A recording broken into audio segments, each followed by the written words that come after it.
yang bisa dibilang Anunnakinya Anunnaki nih. Iya. Yang paling menarik ada Yesus, guys.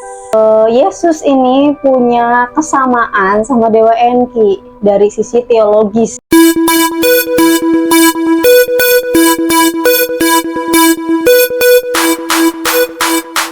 Sama kita mau bahas apa lagi nih?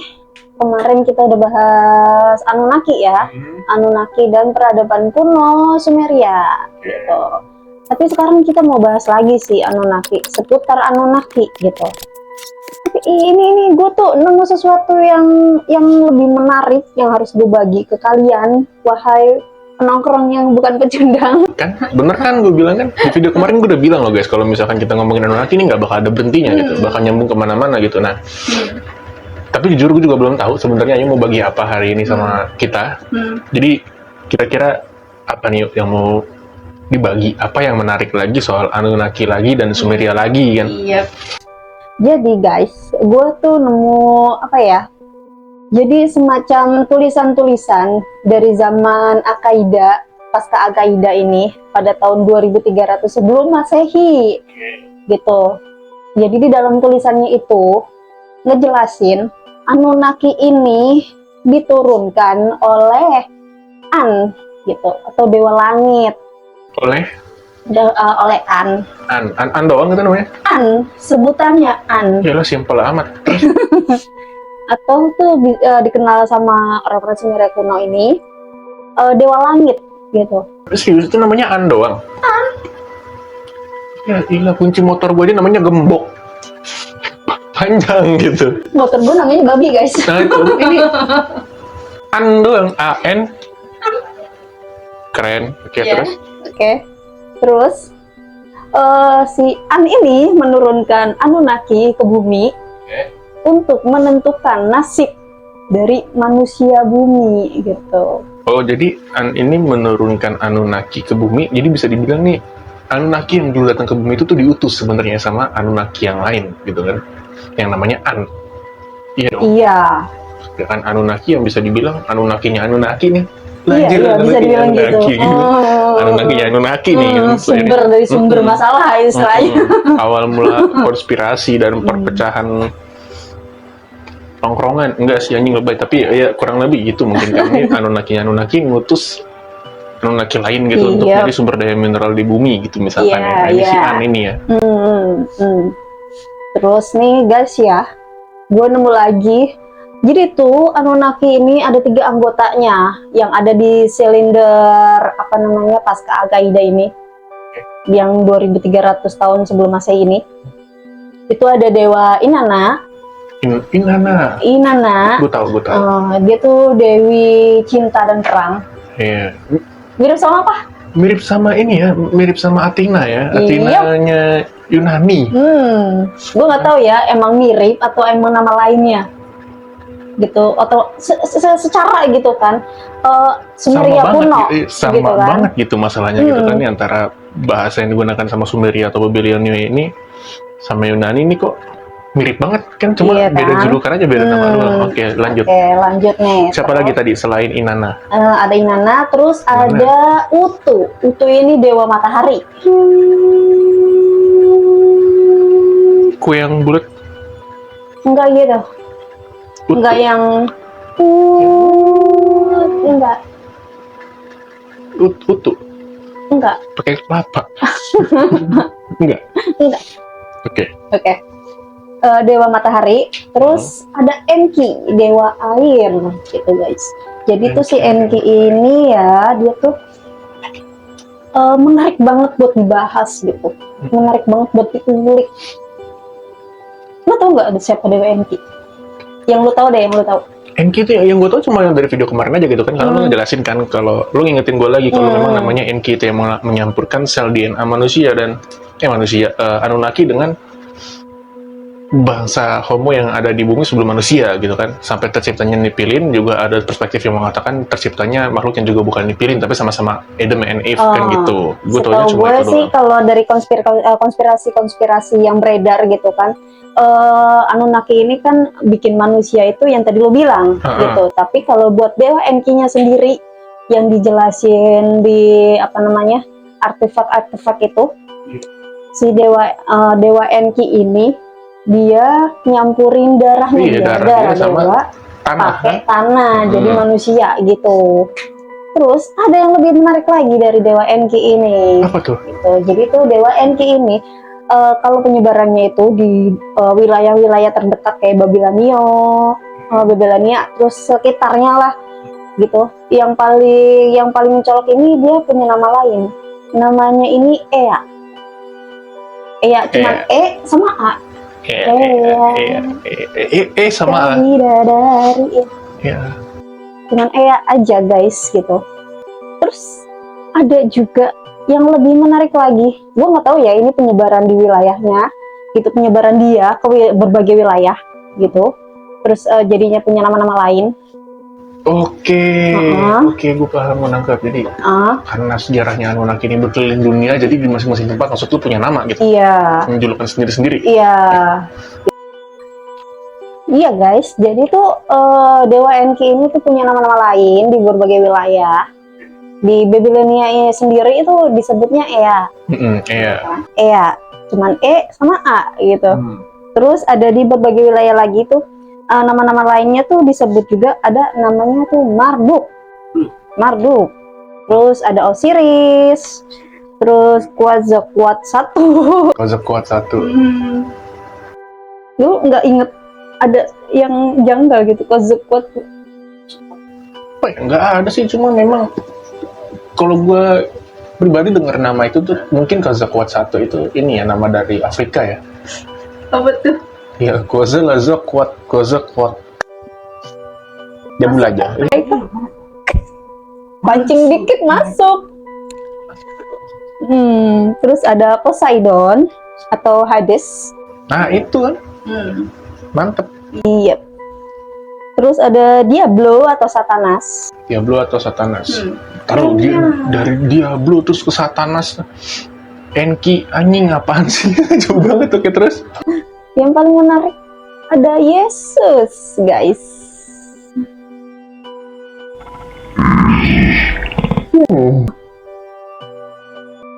Bentar. Kalau nama Osiris, menurut gue masih masukkan, karena tadi dari awal kita juga udah bilang gitu kan, namanya Inanna sebagai dewa perang dan dewa cinta berubah di Yunani menjadi Athena sebagai dewa perang dan dewa cinta. Enki ke Osiris saja udah jauh. Tapi dewa air juga. Kalau Osiris bukan, dia tuh dewa kemakmuran kalau nggak salah deh, dan dia punya kaki tangan, salah satunya Anubis. Jadi tuh setahu gue ya, yang gue tahu dari berbagai sumber itu, dewa Enki ini kan dewa air. Selain itu dia juga dewa kemakmuran gitu, karena air. Nah, kalau misalkan ngomongin masalah air itu ada nih, dewanya ocean nih, dewanya lautan nih. Siapa? Itu dari Yunani namanya Hades yang tadi. Bukan Hades, Poseidon, sorry. Poseidon itu memang dewanya laut gitu kan. Nah, itu mungkin masih masuk gitu sama si Enki yang dewa air gitu. Tapi percaya nggak percaya, kalau kita ngomongin masalah Poseidon itu nggak bisa dibilang selamanya sejatinya dewa kemakmuran, enggak, karena banyak yang menspekulasikan bahwa Poseidon yang menenggelamkan Atlantis gitu. Jauh kan jadi Atlantis, hayo gitu. Padahal dari Enki nih awalnya nih. Iya. Emang menyebar luas ya Anunnaki ini ya. Itu pertanyaan gue tuh, gimana ceritanya? Oke lah ke Osiris sama-sama kemakmuran gitu kan. Oke lah jadi ke Poseidon sama-sama air, ya udahlah. Yesusnya dari mana? Yesus ini dari mana? Ini gue cari-cari juga sumbernya guys. Jadi tuh ada sekumpulan sarjana ini. Dia tuh punya argumen gitu. Udah sarjana nih ya, belum calon. Iya, di situ saya bilangnya sarjana ya, gitu. Jadi tuh dia argumennya gini. Jadi Yesus ini punya kesamaan sama dewa Enki dari sisi teologis. Teori logis. Iya. Teori logika. Oke. Nah, contohnya kalau dalam Bible Perjanjian Lama, Tuhan atau Yahweh itu mungkin menurut mereka ya, mungkin berasal dari kata Ea. Tuhan atau Yahweh itu punya kemungkinan berawal dari kata Iya, yang tadi gue bilang Dewa Enki kalau di Babilonia itu dibilangnya Ea kan, disebutnya nama lainnya. Itu. Terus atau iya. Iya. Ea atau Tuhan. iya. Iya. Iya. Iya atau Ea sang Tuhan gitu. Kalau mau cuma ngomongin masalah persamaan nama mungkin masih masuk ya gitu. Si Enki itu di Babilonia disebut Ea atau iya. Sementara Yesus itu di negara bagian Arab itu kan gak cuma negara bagian Arab juga yang lain pasti nyebutnya kan Isa. Iya. Mirip sama kayak Ea gitu. Punya lagi nih argumen kedua mereka nih. Argumennya ini Yesus atau Yesua ini julukan sama punya julukan sama Dewa Enki. Julukannya sama Dewa Enki, yaitu Esu atau Isu. Jadi Yesus, Isa, Isu, Yesus. Gitu. Terus juga kalau menurut mereka tuh artinya penguasa kehidupan dan penyelamat. Gitu. Kalau Yesus dijadikan sebagai juru selamat, iya. Itu gue pernah dengar. Tapi apa ya, di telinga gue agak lucu sih tetap. Gini, kayak contoh deh, kalau misalkan kita mainnya teologi ya, kalau hanya berdasarkan pada kasus teologi, persamaan julukan, sebutan nama dan yang lain-lain, bahkan kalau dengan kesamaan jalan cerita pun mungkin menurut gue masih banyak pro dan kontra nih. Contoh kayak gue bagian kontra nih kayaknya. Kenapa? Karena memang gue punya banyak ketidaksetujuan, karena kalau hanya jalan hidup nih ya, dia kan Anunnaki nih, ya kan? Dia Anunnaki yang tiba-tiba turun gitu, atau nongol. Sementara Yesus itu kan punya cerita gitu kan, kelahirannya gitu kan.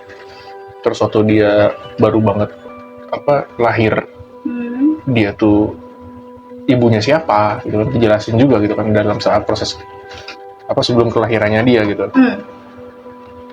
Kalau Anunnaki dikandung siapa gitu? Jadi tuh Ini Enki ini dikandung siapa gitu? Coba dikandung sama Inanna gitu kan kagak mungkin. Oke. Gue pro nih. Lo kontra nih, ya kan? Jadi yang gue cari-cari tahu di berbagai sumber ini, si Enki ini, Dewa Enki ini, bisa dibilang tuh dia keturunan dari Dewi Inanna dengan Enlil tuh. Nah kan baru gue bilang itu siapa terus ibunya Inanna, kan nggak mungkin gitu. Nggak mungkin dong gini. Dia gini, Yesus atau Isa itu pernah punya kisah penyaliban, ya kan, di kerajaan Roma. Iya.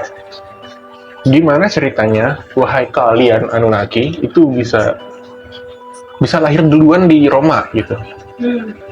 Iya dong. Kalau misalkan memang dia Yesus ya, gitu loh, bisa lahir duluan di Roma, udah nggak mungkin. Itu satu. Yang kedua, terus dari situ itu dikatakan bahwa Yesus itu diangkat gitu kan, dari Danau Tiberias dia diangkat gitu kan. Terus gimana dia diangkat terus dilempar lagi gitu ke negara-negara lain gitu kan, nggak mungkin. Gitu kan. Jadi menurut gua teologinya ini masih ngaco gitu. Kalau gua ya ngelihatnya masih banyak yang ngaco. Kenapa? Karena nggak mungkin, gini deh. Kita anggap aja gini. Muncul lagi nama Enki di negara lain, juga dianggap sebagai Tuhan, tapi masanya bersamaan dengan adanya Osiris atau mungkin dengan adanya Poseidon, waktunya bersamaan nih. Gimana ceritanya? Nggak bisa dong. Ya gitu, itu dia maksud gue. Jadi kayaknya tuh terlalu mustahil kalau misalkan Yesus itu Enki, atau dibalik Enki itu adalah Yesus. Kayak menurut gue sih terlalu mustahil sih. Jadi dia nggak mungkin ada satu orang yang berhasil mencatatkan namanya dari berbagai negara gitu dengan waktu yang bersamaan atau sesingkat itu gitu. Oke, karena gue pro, gue tagih lagi ya guys ya. Tapi kan kalau dalam cerita keagamaan gitu, Nabi Isa gitu kan, bukan disalib tapi diangkat gitu kan, diangkat ke surga. Gimana kalau misalnya tuh dia yang dibilang diangkat ke surga itu diangkat pakai UFO gitu, contoh pakai UFO, dan UFO-nya nggak kelihatan, ketutup awan nih ceritanya nih. UFO-nya mendeteksi flying opak gitu. Oke, terus Garing anjir. terus Itu gimana gitu. ini ya jelas gitu. Oke, dia diangkat pakai opak gitu kan. Dia angkat nih si Enkin nih pakai opak itu saat dia ngaku Yesus gitu. Terus diterbangin. Pindah lagi ke tempat lain gitu kan. Nggak mungkin sampai opaknya udah lanut. Enggak, bukan. Maksud gue terus dia pindah gitu ke zaman yang tiba-tiba menggambarkan kondisi dia udah besar gitu. Coba duluan mana?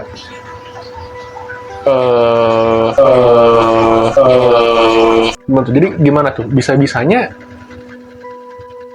bangsa Sumeria menerima kehadiran Anunnaki setelah kejadian itu, ya kan? Jadi anggap nih yang tadi lo bilang nih, oke nih Yesus diangkat, terus terbangin pakai opak, ya kan? Ketemu sama bangsa Sumeria. Ini ya, gue Nggak mungkin banget. gue janggal juga nih gitu maksudnya. Jadi karena lebih tua peradabannya Sumeria loh, ketimbang cerita soal kelahirannya Yesus dulu deh. Itu sangat jauh berbeda kan? gitu kan. Waktunya tuh sangat jauh berbeda sekali gitu. Bener-bener beda banget gitu. Jadi menurut gue ini suatu ketidakmungkinan. Jadi kalau gue pribadi, gue masih pro kalau Enki itu disebut Yesus itu enggak sih, kayaknya enggak, sebuah ketidakmungkinan yang sangat besar gitu. Tapi kan namanya dewa, dewa Tuhan, bisa menyamar jadi apa aja gitu. Iya, nyamar sih nyamar. Ini kalau di Sumeria kuno nih, artefak-artefaknya itu kan ditemukan itu kan Anunnaki ini berbentuk setengah manusia dan setengah hewan gitu, kayak burung, kayak elang gitu, enggak. Ini contoh gitu kan. Ya bentar, ini gue masih punya argumen nih. Oke, mereka ditemukan dalam wujud yang setengah-setengah gitu kan. Tapi itu bukan ini loh, kalau kita balik ke poin pertama, itu bukan ranahnya mereka loh untuk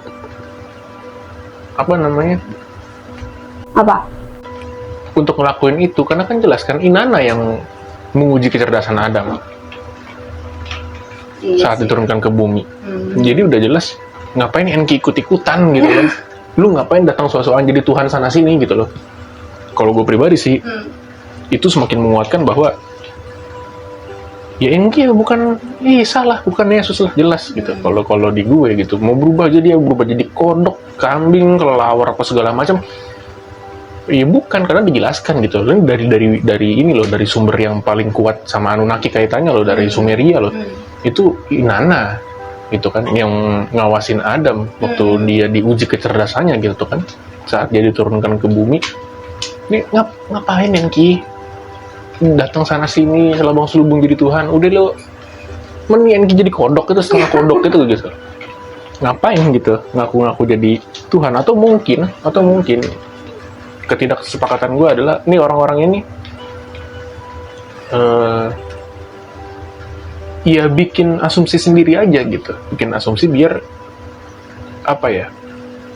biar orang tuh semakin mencari-cari gitu kebenaran soal Tuhan gitu, dan atau mungkin mereka yang benar-benarkan bahwa Anunnaki itu adalah Tuhan.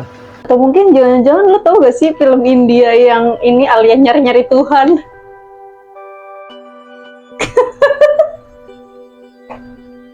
Kalau kita tarik dari cerita, kayaknya dia itu bukan Anunnaki sih.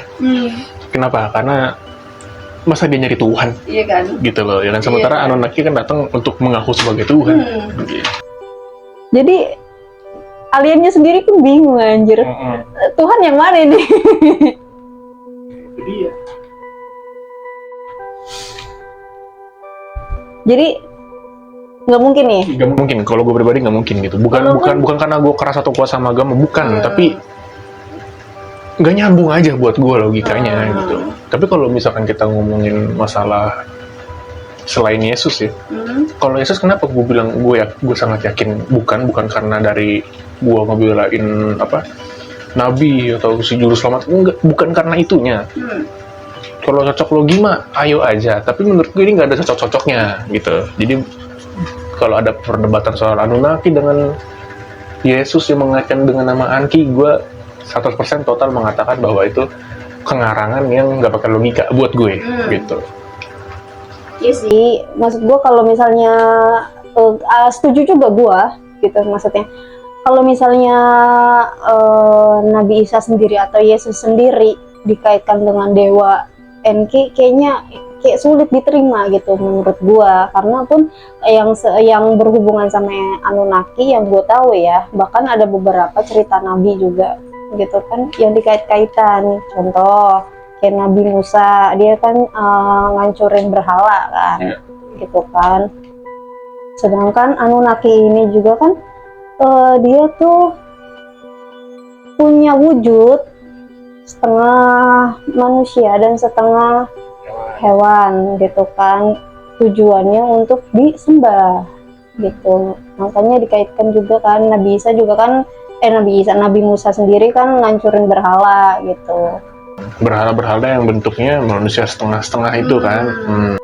Ya maksud gue ya cocologi aja sih gitu, cuman dicocok-cocokan doang. Kalau mau makin dicocokin nggak mungkin kan, ada nabi ngancurin patung nih, patungnya Anunnaki gitu kan. Terus tiba-tiba ada Anunnaki sok-sokan jadi nabi, nggak mungkin kan? Nah itu sih kalau menurut gue sih nggak mungkin aja gitu. Tapi itu ada yang lebih menarik lagi sih. Lu percaya gak kalau misalnya Anunnaki itu sebenarnya masih eksis? Atau lu percaya nggak kalau misalnya tuh selain Anunnaki, makhluk asing ini yang datang ke bumi, ada makhluk-makhluk lain?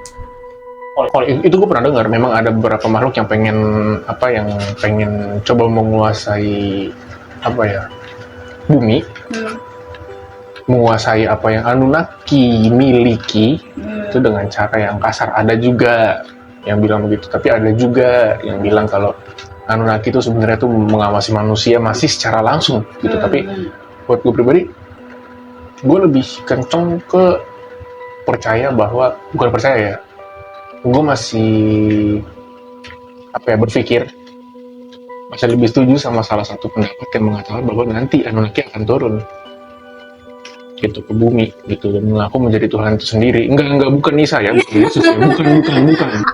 Diketahui lagi pikiran gue. Bukan itu. Gitu. Karena menurut gue, kalaupun Anunnaki turun, Anunnaki bakalan keroyokan. Kayak tadi aja kan tiba-tiba ada 3 banjar tinggi lah, gitu kan, ada siapa lah segala macam. Gak mungkin dia sendirian datang, mati yang ada. Isi bisa jadi rombongan ya. Iya pasti rata-rata 1 patas, 2 patas lah, paling enggak gitu. Ini ingetin gue sama karyanya dari David Icke. Lo tau gak sih David Icke? David Icke mah yang ngarang buku yang mengaitkan konspirasi Anunnaki juga kan, The Big Secret itu kan tahun 1991 ya. Iya, karena The Reptilian ini bisa jadi itu suatu rekayasa dari Anunnaki juga, yang ingin menguasai bumi dan isinya. Lalu ya gitu deh.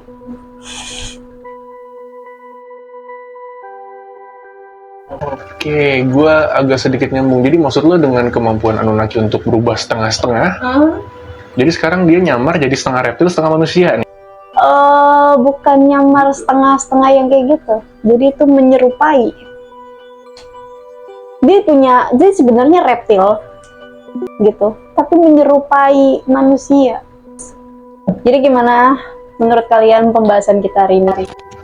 Komen di bawah, jangan lupa debat. Kalau misalkan kalian mau debatin juga, kita debatin balik nanti di komentar. Kalian mau punya tanggapan dan gagasan seperti apa, kasih kita ide juga yang menarik untuk kita bahas di video selanjutnya. Kalau misalkan kalian bisa ngasih ide dan gagasan yang jauh lebih mantap ketimbang kita terus bahas reptilian, kita angkat ke konten. Kalau misalkan enggak, ya berarti kalian masih pecundang di tongkrongan. Jadi jangan selalu miringin HP di tongkrongan, jangan lupa share video ini kemana-mana, jangan lupa juga buat like. Kalau misalkan menurut lo ini bisa bikin para lo pusing dan bikin lo nggak ngerti. Dan jangan lupa kalau misalkan lu suka sama video ini, lu ngerti sama video ini, kasih kita dislike. Iya udah iya.